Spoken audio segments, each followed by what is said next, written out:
Although Donald Trump doesn't talk about there being a feud with Ron DeSantis, and Ron DeSantis' team deny that there is any bad blood between them, you can't go 48 hours without another story coming out of them sniping at each other, generally in pretty backhanded, cowardly ways. So that's fun. Let's talk about that. Ron DeSantis, in the newest update, has been courting conservative influencers who recently moved to Florida and is pushing back against Trump's criticism to add more fuel to the 2024 fire. He in fact hosted 9 social media stars. Axios did not put quotation marks around the stars, and it might not be clear from my voice, but I am very much doing that. They came on January 6th to his office, probably just randomly chose the 6th. Anyway, to have dinner and drinks at a rooftop bar. Here's one of the stars. Classic liberal Dave Rubin was there. Now, what you need to understand about Dave Rubin is that he is just a disaffected liberal who doesn't like the Democrat. He's not like a hardcore right winger who supported Trump and now will support DeSantis.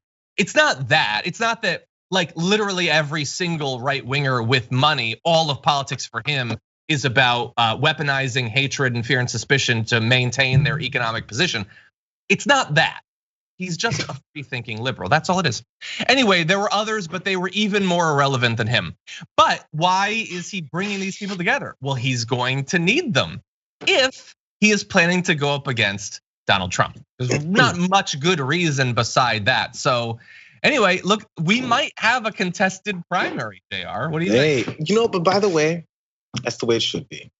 If you really want your former president back in office, if you really want the next Trump, Ron DeSantis, to be in office, let's find out which one you guys want. Let them go ahead and give their principles and policies and agendas and how they're going to move the country forward, because we're going to see a lot of clownishness if so. And I think they both know that. They're both trying to avoid each other while also trying to position themselves to make the other one stop positioning themselves. It's just weird. It's almost like a scared cat and mouse. It's like a mouse and mouse. Each of them kind of runs and then approaches. It's like those little annoying white fluffy dogs that charge at you.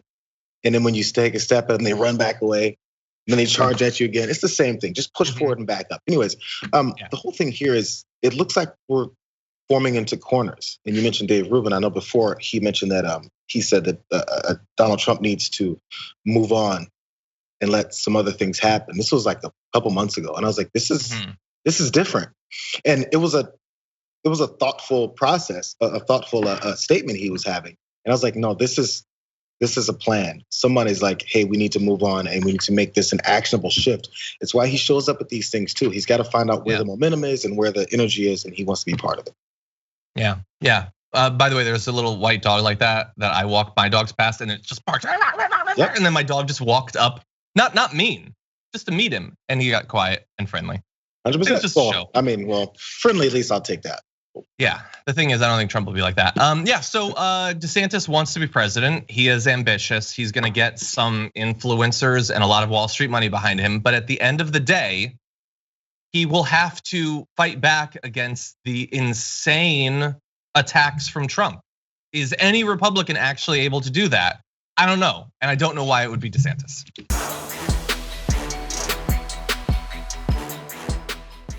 Check out the Damage Report podcast each day, wherever you get your podcasts, whether Pocket Casts or Stitcher or iTunes.